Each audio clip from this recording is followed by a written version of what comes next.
कर्ता मान्य श्री प्रेम सुवाललाई आफ्नो प्रश्न सोध्न अनुमति दिन्छु। प्रश्न नम्बर 5। सभामुख महोदय, मान्य ऊर्जा जलस्रोत तथा सिँचाइ मन्त्रीसँग जिज्ञासा राख्न चाहन्छु। जहाँसम्म लाग्छ मन्त्रीज्यूलाई यो प्रश्न निरर्थक लाग्ने छैन। अघि संस्कृति मन्त्रीज्यूलाई जस्तो जनताको प्रश्न हो, यो देशको प्रश्न।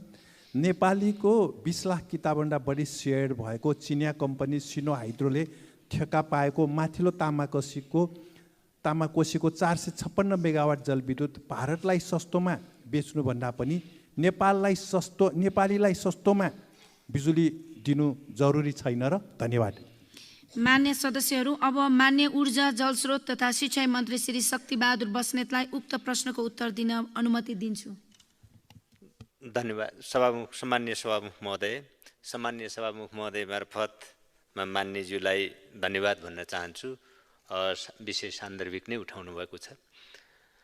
456 मेगावाट क्षमताको माथिल्लो तामाकोसी जलविद्युत आयोजनाको निर्माण कार्य सम्पन्न भई उत्पादन पनि सुरु भइसकेको छ र नेपालले विद्युत निर्यात गर्ने कुरा नेपालमा खपत भएर बचत भएको विद्युत मात्र निर्यात गर्ने र विदेशी मुद्रा आर्जन गर्ने सरकारको नीति रहेको छ।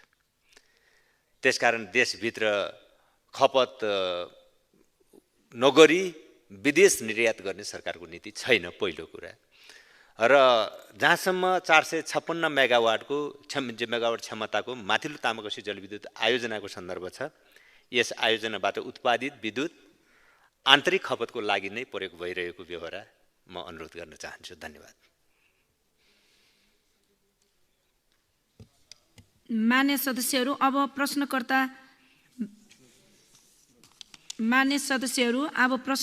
पूरक प्रश्न सोध्न चाहनु भएकोले विषय केन्द्रित भई पूरक प्रश्न सोध्न अनुमति दिन्छु। सभामुख महोदय, मान्य मन्त्रीजीसँग पूरक प्रश्न जिज्ञासा राख्न चाहन्छु। नेपालको एक विदेशी मित्र टोनी हेगनले नेपाललाई साना जलविद्युत उपयुक्त हुने सुझाव दिनुभयो, तर सरकारहरू ठुल्ठुला जलविद्युत परियोजना जस्तो कोशी, गण्डक, महाकाली, माथिल्लो कर्णाली, अरुण, पश्चिम सेती भारतलाई जिम्मा दिँदै जाने। यो त भूगर्भशास्त्रीले सुझाव दिए अनुसार पनि मिलेन। यसमा सरकारको के अध्ययन छ? साना जलविद्युत धेरै ठाउँमा बनाउनु पर्ने, ठुल्ठुलो जलविद्युत बनाउँदा धेरै खर्च पनि लाग्छ, नेपालको त्यो हित पनि नहुने रहेछ, विदेशीको हित हुने रहेछ। यसबारे मन्त्रीज्यूको के छ भनाइ? धन्यवाद। माननीय मन्त्री। धन्यवाद मान्य मन्त्रीज्यू। मलाई विश्वास छ मान्य मन्त्रीज्यूले यो कुरा राम्रोसँग बुझ्नुहुन्छ। हामीले विदेशी मित्रहरू, विद्वानहरू सबैका सुझावहरू, रायहरूलाई कदर पनि गर्छौँ, लिन्छौँ। फेरि पनि निर्णय हामी नेपालको आवश्यकता के छ, नेपालको सम्भावना के छ, यो कुरालाई नै ध्यानमा राखेर निर्णय लिन्छौँ। यो विषयमा मलाई विश्वास छ मान्यज्यूले अझ धेरै राम्रोसँग बुझ्नु पनि हुन्छ। अब जहाँसम्म नेपालको जलविद्युत उत्पादनको सन्दर्भ छ, हामीले साना, मझौला र ठुला तीनवटै प्रकृतिका आयोजनाहरूको आवश्यकता र सम्भावना दुवैलाई दृष्टिगत गरेर हामी उत्पादनको योजना बनाइराखेका छौँ र समग्रमा हामी आर्थिक व्यवस्थाको र आर्थिक विकासको दृष्टिले पनि ठुला, साना दुवै उत्पादन खालका उत्पादनहरू, माइक्रो म्याक्रो, यो दुवै अर्थव्यवस्थाको बारेमा पनि अर्थतन्त्रको बारेमा सोच्ने गर्दै सरकारले आइराखेको छ। दुवै खुट्टाले हिँड्ने विधि नै अवलम्बन गरिराखेको छ ठुला सानाको। त्यसकारणले यहाँले भन्नुभएको जस्तै हामी माइक्रो हाइड्रोदेखि 1 मेगावाट भन्दा तलका माइक्रो हाइड्रोदेखि मझौला र ठुला प्रकृतिका विद्युत उत्पादनका आयोजनाहरू अहिले सञ्चालनमा आइराखेका छन्। त्यसैले आंशिक रूपमा मान्यज्यूले भन्नुभएको कुरा पनि ठिकै छ र सरकारले त्यसतर्फ ध्यान पनि दिँदै आएको छ। धन्यवाद। मान्य सदस्यहरू, अब प्रश्नकर्ता मान्य श्री प्रेम सुवाललाई आफ्नो प्रश्न सोध्न अनुमति दिन्छु। प्रश्न नम्बर 6।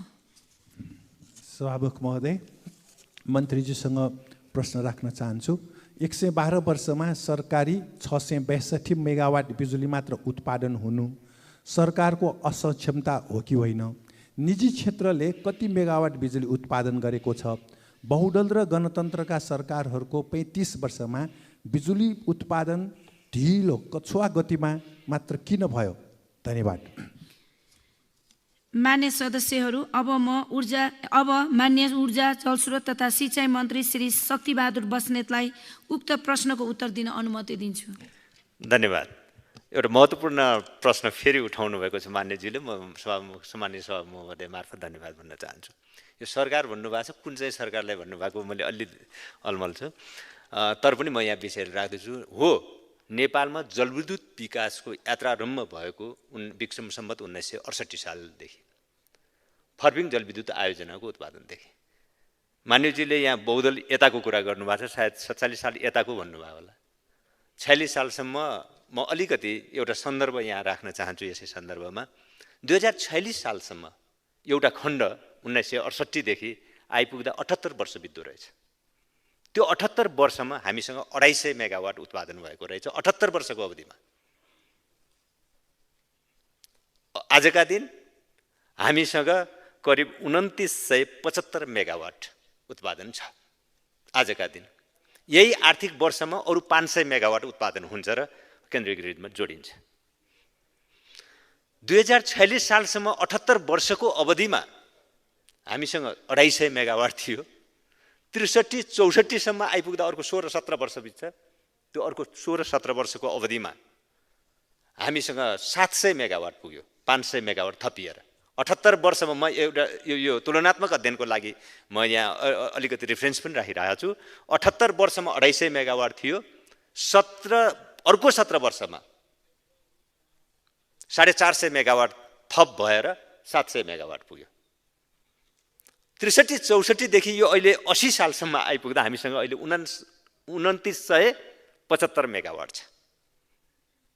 अब यही आर्थिक वर्षभित्रमा अर्को 500 मेगावाट हामी थप गर्दैछौँ र 3475 मेगावाट हुँदैछ। यसरी भन्दा त जलविद्युत आयोजनाको क्षेत्रमा र उत्पादनको क्षेत्रमा त 46 सालदेखि यता नै अझ उल्लेख्य प्रगति भएको रहेछ नि। त्यस मध्येमा पनि 63-64 साल पछि आइपुग्दा अझ गुणात्मक खालको उपलब्धि रहेछ, उत्पादन रहेछ। यो त तथ्यले बोल्छ नि त, तथ्याङ्कले त यही कुरा बताउँछ। अब 3400 हामी यो आर्थिक वर्षमा 3475 मेगावाटमा तपाईको 700 मेगावाट घटाइदिँदाखेरि त करिब 2700 प्लस उत्पादन तपाईको 63-64 देखि 64-65 देखि यता आउँदा अर्को 15-16 वर्षमा चाहिँ उत्पादन भएको छ भन्दा यसको तुलनात्मक अब 168 वर्षको भारी गणतन्त्रलाई बोकाइदिनु भएन नि। 78 वर्षमा 250 मेगावाट मात्र उत्पादन हुने जो समस्या हो, त्यो समस्याको भारी ल्याएर अहिले गणतन्त्रको सरकारलाई बोकाइदिनु त भएन नि त। यो त अन्याय हुन्छ मान्यज्यू। यो एउटा विषय भयो। अब दोस्रो सन्दर्भ यहाँ निजी क्षेत्र र यो अहिले 2975 मध्ये हामीले उत्पादन गरिराखेको 2975 मेगावाट मध्ये आजका दिन 1736 मेगावाट निजी क्षेत्रबाट उत्पादन भइराखेको छ भने 1239 मेगावाट नेपाल सरकारले उत्पादन गरिराखेको छ। नेपाल विद्युत प्राधिकरण र प्राधिकरण अन्तर्गतका सिस्टर कम्पनीहरू छ, यो मार्फत 1239 मेगावाट विद्युत उत्पादन भएको छ। अब मैले अघि भनेको अब यो आर्थिक वर्षमा केन्द्रीय लाइनमा जोडिने अथवा उत्पादन हुने अर्को 500 मेगावाट मध्ये 255 मेगावाट सरकारी र 245 मेगावाट त्यो निजी क्षेत्रको रहनेछ। अब 500 मेगावाट जो यो आर्थिक वर्षमा थप हुने विद्युत छ। त्यसैले र अब आगामी 12 वर्ष 2035 सालसम्म पुग्दा हामीले 28700 मेगावाट उत्पादन हुने लक्ष्य निर्धारण गरेका छौँ, उत्पादन गर्ने लक्ष्य निर्धारण गरेका छौँ र त्यसमा सरकारको पनि उल्लेख्य र महत्त्वपूर्ण हिस्सा रहने हामीले हाम्रो चाहिँ योजना र कार्यक्रम छ। कतिपयलाई लाग्छ 112 वर्षसम्म अब 2900 अब 500 थपिँदा 3400 मात्र उत्पादन गर्ने अनि 12 वर्षमा 28000 पुर्याउन सम्भव छ? यो प्रश्न पनि यदाकदा उठ्ने गरेको पाइन्छ। म यति मात्र विनम्रतापूर्वक राख्न चाहन्छु। यो 112 वर्षमा 78 वर्ष त 250 उत्पादन गरेर बसेका थियौँ हामी। अब यो त 2700-2800 त पछिल्लो जो 12-14 वर्ष 14-15 वर्षको उपलब्धिको रूपमा मात्र जो रहेको छ, यो रेसियोमा र उत्पादन र विकासको यो अनुपातबाट हेर्दा हामीले आगामी 28 वर्षमा यो सक्छौँ भन्ने हाम्रो विश्वास छ। किनकि अहिले कन्स्ट्रक्सन लाइसेन्स लिएर निर्माणको विभिन्न चरणमा रहेका 9600 मेगावाटका विभिन्न प्रोजेक्टहरू रहेका छन्। सर्वे लाइसेन्स जारी भएको 8500 मेगावाट छ अर्को थप, र अहिले उत्पादन लाइसेन्स लिएको, कन्स्ट्रक्सन लाइसेन्स लिएको, जेनेरेसन लाइसेन्स लिएर निर्माणको विभिन्न चरणमा रहेको जो 9600 मेगावाट छ, यो समेत सबै कुरालाई दृष्टिगत गर्दाखेरि र विकासको यो जो अनुपात छ, यो अनुपातको आधारमा हेर्दा आगामी 12 वर्षमा 28700 मेगावाट हामी उत्पादन गर्छौँ। र अब त्यसमा मान्यज्यूले भन्नुभयो जस्तै सरकारको भूमिका र योगदान पनि महत्त्वपूर्ण रहनेछ, हाम्रो यो विश्वास छ। धन्यवाद। प्रश्नकर्ता मान्य सदस्यले पूरक प्रश्न सोध्न चाहनु भएकोले विषयमा केन्द्रित भई पूरक प्रश्न सोध्न अनुमति दिन्छु। सभामुख महोदय, मन्त्रीजीसँग पूरक प्रश्न राख्न चाहन्छु। निजीको धेरै उत्पादन भएको तथ्याङ्क प्रस्तुत गर्नुभयो। निजीको पछाडि देशभक्त पुँजी हो कि दलाल पुँजी हो? यतातिर सरकार सचेत हुनुपर्छ। त्यसकारण सरकारकै जलविद्युत बढाउन आग्रह गर्न चाहन्छु र नेपाली जनता सरकार क्रान्तिबाट आउनुपर्ने, पुँजीवादी चुनावबाट आएकोले 2017 पुस 1 को घटना घट्यो र पछि 1 माघ 19 को पनि यस्तै घटना घट्यो भनेर बताउँछन् र यसमा मन्त्रीज्यू के भन्नुहुन्छ? धन्यवाद। माननीय मन्त्री। सम्माननीय सभामुख महोदय, सम्माननीय सभामुख महोदय मार्फत फेरि मान्यजीलाई पूरक प्रश्नको लागि पनि म धन्यवाद भन्न चाहन्छु। हो, अब हामी देशभित्र विभिन्न सिद्धान्त मूल्यलाई आत्मसात गर्ने मान्छेहरू रहेका छौँ, राजनीतिक पार्टीहरू पनि रहेका छौँ। व्यक्ति व्यक्तिको हकमा जाँदाखेरि त र यो संसारमा हेर्दा धेरै सिद्धान्त विधिहरू पनि विकास भएका छन्, सिद्धान्तहरू विकास पनि भएका छन्। तर फेरि सरकारले काम गर्ने भनेको सरकारको निम्ति मूल निर्देशक सिद्धान्त भनेको संविधान नै हो। संविधानले गरेको व्यवस्था नै हो सरकारको, हरेक सरकारको लागि संविधानले व्यवस्था गरेको बमोजिम संविधानले व्यवस्था गरेका नीति निर्देशक सिद्धान्तहरू, अन्य कानुनी व्यवस्थाहरू जे छन् त्योद्वारा नै सरकार निर्देशित हुने हो।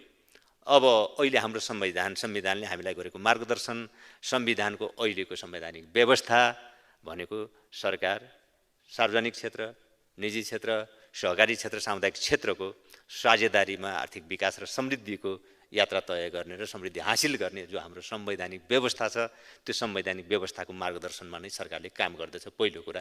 त त्यसकारणले अब यो जलविद्युतको क्षेत्र पनि त्यसको अपवाद हुने कुरा भएन र हामीले यो संवैधानिक मार्गदर्शनभित्र रहेर नै सरकारले काम गरिराखेको छ। यसमा निजी क्षेत्रको पनि छ, सामुदायिक क्षेत्रको भूमिकाहरू पनि छ, सरकारको भूमिका पनि छ।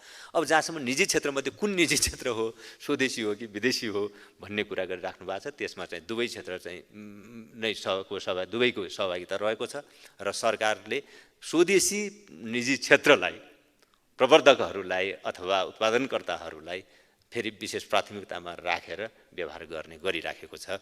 यो कुरा म विनम्रतापूर्वक राख्न चाहन्छु। धन्यवाद।